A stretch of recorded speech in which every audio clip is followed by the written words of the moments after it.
Hi friends, அனைவருக்கும் வணக்கம். இன்றைக்கி நம்ம பார்க்க போகிற வீடியோ என்னன்னு பார்த்தீங்கன்னா, சிக்கன் குழம்பு தான் பார்க்க போகிறோம். வாங்க அதுக்கு தேவையான பொருட்கள்லாம் பார்த்துடலாம். நான் வந்து சிக்கன் 1 கிலோ வாங்கி மஞ்சள் தூள் உப்பு போட்டு நல்லா க்ளீன் பண்ணி வச்சுருக்கேன். அதுக்கப்புறம் பார்த்திங்கன்னா சின்ன வெங்காயம், தக்காளி 2 நல்ல பெரிய தக்காளி, அதுக்கப்புறம் பார்த்திங்கன்னா இது வந்து குழம்பு பொடி, வீட்டில் அரைச்ச பொடி தான் இது. அதுக்கப்புறம் சோம்பு, பட்டை, கிராம்பு, ஏலக்காய், கல்பாசி, பிரிஞ்சி இலை எல்லாமே தான். தேங்காய் வந்து இது வந்து அரை முடி தேங்காய். உங்களுக்கு தேவையானது எவ்வளவோ அவ்வளோ எடுத்து வச்சுக்கோங்க. அதுக்கப்புறம் இஞ்சி பூண்டு, தேவையான அளவு உப்பு. முதல்ல வந்து தேங்காயை அரைச்சிட்டு வந்துடுவோம் வாங்க.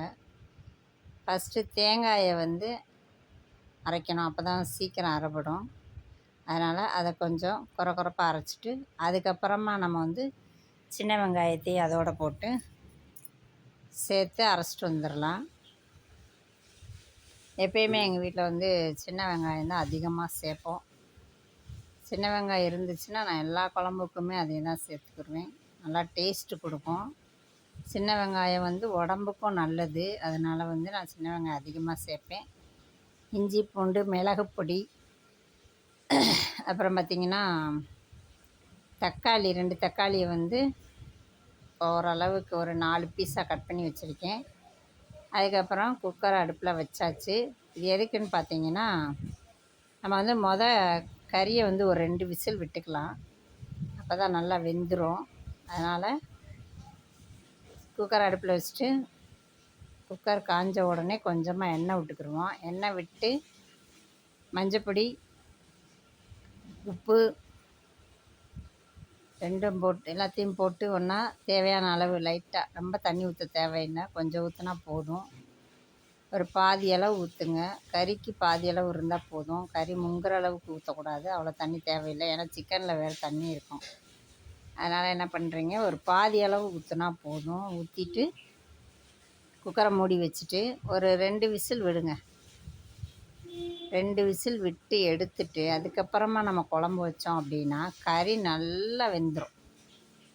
கறி நல்லா மலர்ந்து வரும்னு சொல்லுவாங்கள்ல, அந்த மாதிரி கறி நல்லா மலர்ந்துடும்.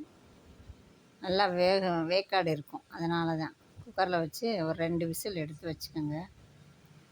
அதுக்கப்புறமா நம்ம வந்து குக்கர் ஆறுனதுக்கப்புறம் குழம்ப கூட்டி விட்டுக்கலாம்.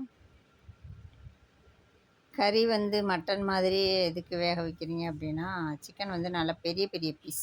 அதனால் வந்து கண்டிப்பாக நம்ம தனியாக வேக வச்சா தான் அது நல்லா வேக்காடாக இருக்கும். குக்கரில் வச்சுருவோம். 2 விசில் தான். குக்கரை ஆறின உடனே அதுக்கப்புறம் வந்து ஸ்டவ் ஆன் பண்ணுங்கள். கடாயை வச்சு தேவையான அளவு எண்ணெய் விட்டுக்கோங்க. எங்கள் வீட்டில் எப்பயுமே நல்லெண்ணெய் தான். சட்டி காஞ்ச உடனே நல்லெண்ணெயை விட்டு நம்ம தாளிப்பு கொடுத்துடலாம்.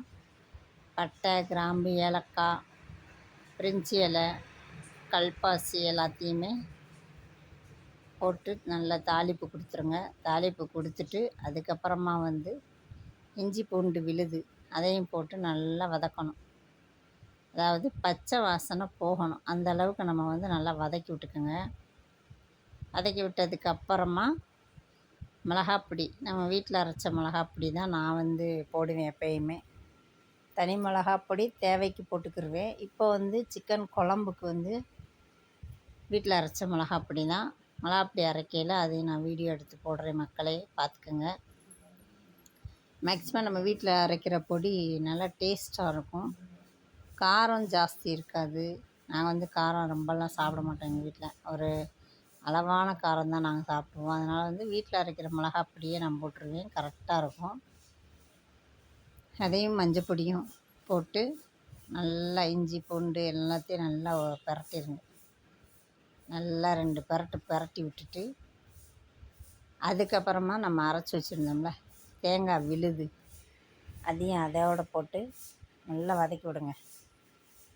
அதாவது எப்படி குழம்பு வந்து எண்ணெய் பிரிஞ்சு வர்றதுக்கு காரணம் என்னென்னு பார்த்தீங்கன்னா, நம்ம வந்து நல்லா வதக்கி விடணும் எல்லாத்தையுமே. தண்ணியே ஊற்றக்கூடாது. தண்ணி ஊற்றாமல் அடுத்தடுத்து ஒவ்வொன்றா போட்டு நம்ம நல்லா வதக்கி விட்டுறணும். இஞ்சி பூண்டு போட்டாச்சு. இது நல்லா ஒரு 2 நிமிஷம் வதங்கினதுக்கப்புறம் அடுத்தது நம்ம தேங்காய் விழுது, தேங்காய் அரைச்சோம்ல அதையும் போட்டுருவோம். போட்டுட்டு அதுக்கப்புறமா தான் மிளகாப்பொடி எல்லாத்தையும் ஒன்றா போட்டு வதக்கி விட்டுருங்க. நல்லா வதக்கி விட்டுட்டு அதுக்கப்புறம் குக்கரு, தக்காளி வந்து நல்லா மசியணும் ஃப்ரெண்ட்ஸ். தக்காளி நல்லா மசியணும். அதுக்கு கொஞ்சம் உப்பு போட்டுக்கோங்க. உப்பை போட்டு வதக்கி விட்டால் தான் அது நல்லா மசியும். ஏன்னா தக்காளி வந்து முழுசாக இருந்தால் டேஸ்ட்டு கொடுக்காது, நல்லாவும் இருக்காது. அதனால் என்ன பண்ணுறீங்க, கொஞ்சம் உப்பு போட்டுருங்க. ஏற்கனவே நம்ம வந்து உப்பு வந்து வேக வைக்கும்போது உப்பு போட்டிருக்கோம். அதனால் இதில் வந்து நிறைய போட்டுறாமல் பாதி அளவு போடுங்க போதும். ஏன்னா உப்பு போடலைன்னா தக்காளி வதங்க மாட்டேங்குது, என்ன செய்கிறது. அதனால் உப்பை போட்டு தக்காளி நல்லா வதக்கி விட்ருங்க. தக்காளி நல்லா வதங்கினதுக்கு அப்புறம்தான் மிளகாப்பொடி எல்லாத்தையுமே போடணும். எல்லாத்தையும் போட்டு ஒரு பெரட்டு. இந்த பாருங்க நல்லா மசிஞ்சிருச்சு பாருங்கள். இந்த மாதிரி தக்காளி மசியணும். அப்போ தான் அது வந்து டேஸ்ட்டாக இருக்கும். புளிப்பு அதில் சேரணும்ல, அப்போ அது வந்து நல்லா மசியணும். அப்போ தான் புளிப்பு சேரும், நல்லா டேஸ்ட் கொடுக்கும். அதுக்கப்புறம் மிளகாப்பொடி எல்லாத்தையுமே போட்டு நல்லா ஒரு கிண்டி விட்டுருங்க. கிண்டி விட்டுட்டு நம்ம வேக வச்சுருக்கோம்ல அந்த சிக்கனையும் அதோடு கொட்டி நல்லா பிரட்டிடுங்க. இந்த மசால் பொடி போட்டு ஒரு 2 நிமிஷம் எண்ணெயிலேயே வதக்கணும். எண்ணெயில் வதக்கினா தான் அது வந்து எண்ணெய் பிரிஞ்சு வரும். பிரிஞ்சு வரும்போது நல்லாயிருக்கும், குழம்பும் ரெடி ஆயிரும். ஓகே, நம்ம வந்து எல்லாத்தையும் போட்டுட்டு ஒரு 2 கொதி கொதிக்கணும். இப்போ வந்து போட்டது வந்து கரம் மசால்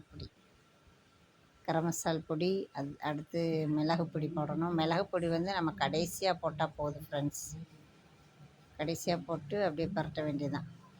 இப்போ வந்து எண்ணெயிலேயே அது பரட்டியாச்சு. தேங்காய் விழுது எல்லாத்தையுமே போட்டுருங்க.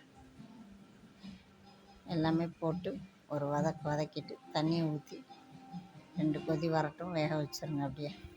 இப்போ வந்து சிக்கன் வந்து ஏற்கனவே வெந்திருக்கு. இப்போ நம்ம குழம்பு வைக்கிறதுல பாதி வேக்காடாயிரும்.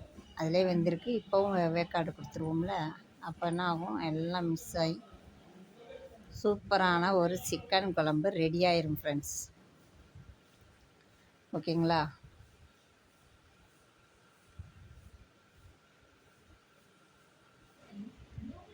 எல்லாமே போட்டாச்சு. சிக்கனையும் போட்டு நல்லா பிரட்டி விட்டுருங்க. நல்லா கிண்டி விடணும். உப்பு உரப்பு எல்லாமே மிக்ஸ் ஆகணும் சிக்கனோட. அப்போ தான் குழம்பு நல்லா டேஸ்ட்டாக இருக்கும். அதனால் வந்து நல்லா அடிவொட்டி பிடிக்காமல் இருக்கணும். குழம்பு வந்து எப்பவுமே பிடிக்க விடக்கூடாது. பிடிக்கிற வாசம் வந்துச்சுன்னு வச்சுக்கோங்க, குழம்பு டேஸ்ட்டு எல்லாமே கெட்டு போயிடும். அதனால் வந்து நல்லா அடி பிடிக்காமல் நல்லா பிரட்டி விடுங்க. பிரட்டி விட்டுட்டு ஒன்று சொன்னாப்பில் பிரட்டி விடுங்க. அதுக்கப்புறம் வந்து 2 விசில் தான், 2 கொதி வந்தால் போதும். அதோடு நம்ம அப்படியே 2 கொதி வந்த உடனே குழம்பு ரெடி ஆயிரும் ஃப்ரெண்ட்ஸ். ஓகேவா? நீங்களும் உங்கள் வீட்டில் சிக்கன் குழம்பு நான் செஞ்ச மாதிரியே செஞ்சு பாருங்கள். எப்படி டேஸ்ட் இருந்துச்சுன்னு சொல்லுங்கள். உங்கள் வீட்டில் சிக்கன் குழம்பு எப்படி வைப்பீங்கன்னு அதையும் எனக்கு வந்து கமெண்ட் பாக்ஸில் சொல்லுங்கள். நான் செஞ்ச மாதிரியும் செஞ்சு பாருங்கள், டேஸ்ட் எப்படி வந்துச்சுன்னு சொல்லி அதையும் கமெண்ட் பாக்ஸில் போடுங்க. கமெண்ட் பாக்ஸில் போடுங்க ஃப்ரெண்ட்ஸ். எதுவுமே நீங்கள் போட மாட்டேறீங்க மக்களே. கமெண்ட் பாக்ஸில் போடுங்க. அப்போ தான் வந்து நல்லா இருந்ததா என்ன ஏதுன்னு எனக்கு தெரியும். எனக்கு ஒரு ஐடியாவும் வரும் வீடியோ போடுறதுக்கு. அதனால் வந்து கண்டிப்பாக எனக்கு சப்போர்ட் பண்ணுங்கள். கமெண்ட் பாக்ஸில் போடுங்க ஃப்ரெண்ட்ஸ். ஓகேங்களா? அவ்வளோதான், எல்லாமே போட்டாச்சு. நல்லா கிளறியும் விட்டாச்சு. அடுத்தபடியாக கடைசியாக வந்து இறக்க போகும்போது மிளகு பொடியும் போட்டு அது ஒரு 5 நிமிஷம் இருந்தால் போதும். போட்டு அப்படியே பரட்டி விடுங்க நல்லா. மிளகு பொடி வந்து நான்வெஜ்ஜுக்கு வந்து மிளகு சேர்க்குறது ரொம்ப நல்லது. அது சிக்கனுக்கு ரொம்ப ரொம்ப முக்கியமாக இருக்கும். முக்கியமானது மிளகு பொடி. ஓகே ஃப்ரெண்ட்ஸ், எண்ணெய் பிரிஞ்சு வந்துருச்சா? சூப்பர், குழம்பு ரெடி ஆயிடுச்சு. வீடியோ பிடிச்சிருந்தா லைக் பண்ணுங்கள், மறக்காமல் சப்ஸ்கிரைப் பண்ணுங்கள், உங்கள் ஃப்ரெண்ட்ஸ் அண்ட் ஃபேமிலிக்கு ஷேர் பண்ணுங்கள். அடுத்த வீடியோவில் பார்ப்போம். பாய்.